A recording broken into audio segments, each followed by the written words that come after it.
औज़ुबिल्लाहिमिनश्शैतानिर्रजीम बिस्मिल्लाहिर्रहमानिर्रहीम।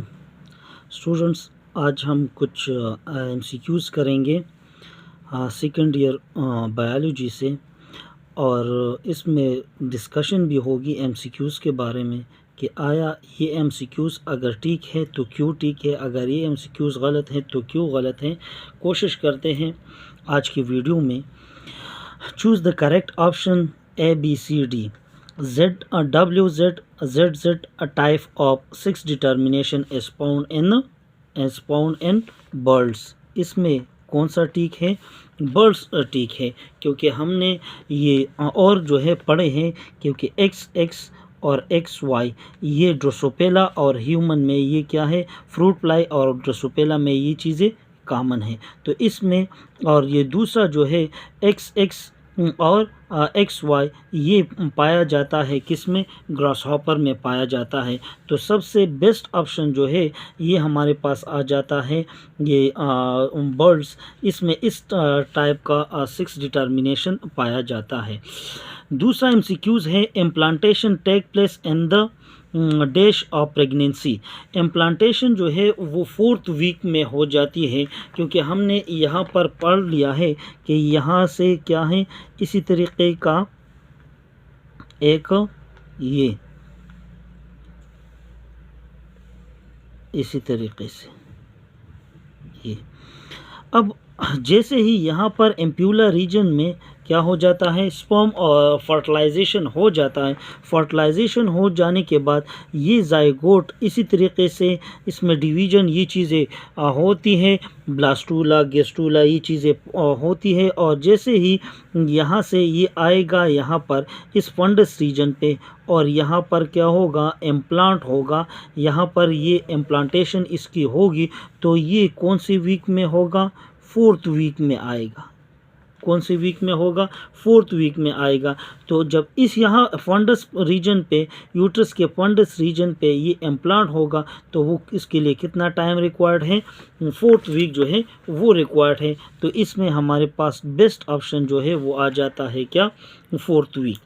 फिर लिखा हुआ है तीसरे MCQs में, true membrane around the foetus या एम्ब्रियो इज कॉल्ड। अच्छा, फिर इसी तरीके से हमारे पास मैं अगर यहाँ पर एक ये बना लूँ कि परस कर ले, ये क्या है? फीटस है, और फीटस का ये मुख्तलिफ पार्ट्स में बना लेता हूँ। परस कर ले सिंपल डायग्राम है, और इसके इर्द गिर्द 3 लेयर जो है वो बन जाते हैं इसी तरीके से। पहले लेयर को कहते हैं क्या? कुरियान। दूसरी लेयर को कहते हैं क्या? एलेंटाइज।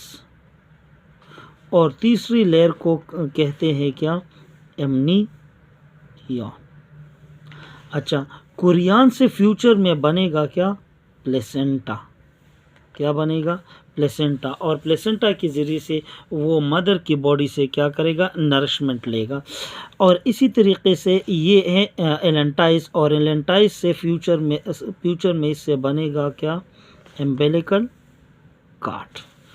और ये 2 मेम्ब्रेन जो है वो ख़त्म हो गए, तो रह गया क्या? एमनियन रह गया। तो एमनियन के रह जाने के बाद ये थ्रू आउट प्रेगनेंसी ये मौजूद होता है, इसीलिए ट्रू मेम्ब्रेन इसको कहते हैं, क्योंकि इससे फ्यूचर में कोई स्ट्रक्चर नहीं बनता। तो इसमें करेक्ट ऑप्शन क्या और कौन सा मौजूद होगा? एमनियन जो है इसमें करेक्ट ऑप्शन आएगा। फिर चौथा MCQs है oogenesis as a process. Oogenesis क्या है? ये एक प्रोसेस है, कंटिन्यूस प्रोसेस है, डिसकंटिन्यूस प्रोसेस है, रिवर्स प्रोसेस है, या इसमें ये ऑप्शन मौजूद ही नहीं है। तो ये ओजेनेसिस हमारे पास क्या है? यहाँ पर ये ओगोनियम मौजूद होगा, यहाँ पर इससे माइटोसिस होगी। माइटोसिस के नतीजे में यहाँ पर 2N सेल बनेगा। 2N सेल से M1 प्रोसेस मियासिस 1 आएगा, एक पोलर बॉडी बनेगी, और दूसरी क्या बनेगी? ओवम बनेगी, सेकेंडरी ओसाइट बनेगी।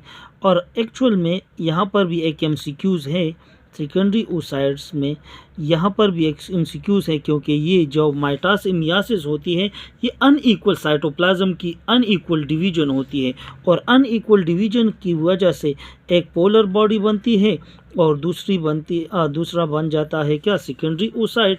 और फिर इसी स्टेज पे डिप्लोटीन स्टेज पे ये क्या हो जाता है, स्टॉप हो जाता है, अरेस्ट हो जाता है। ये प्रोसेस माँ के पेट में ये प्रोसेस हो जाता है।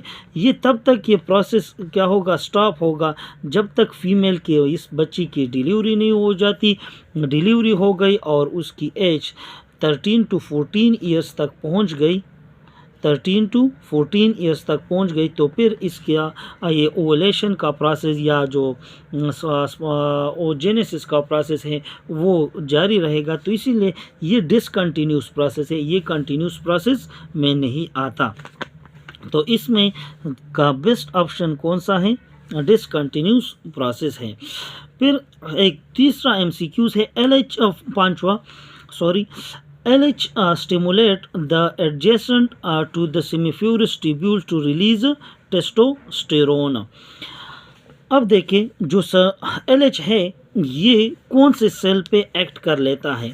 अब यहाँ पर देखें, हमने पहले ही यहाँ से ये पढ़ लिया है कि FSH एंटीरियर पिट्यूटरी से, जिसको हम मास्टर ग्लैंड भी कहते हैं, यहाँ से एक हार्मोन निकलता है, इसको कहते हैं क्या, LH।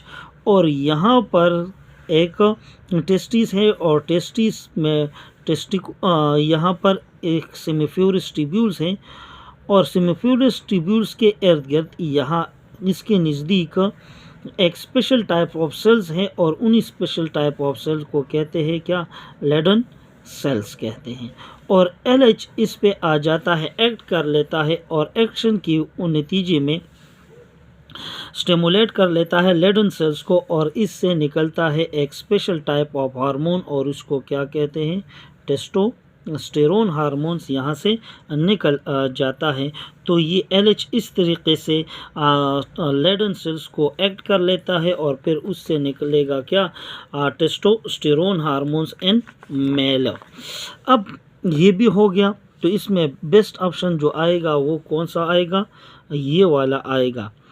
फिर एक दूसरा है the cross fertilisation of phenotypically dominant with the homozygous recessive is called back cross, test cross, monohybrid या बोथ A and B। अच्छा, मेंडल लॉ से ये लिया गया है। मेंडल लॉ परस कर ले हैं हम टाल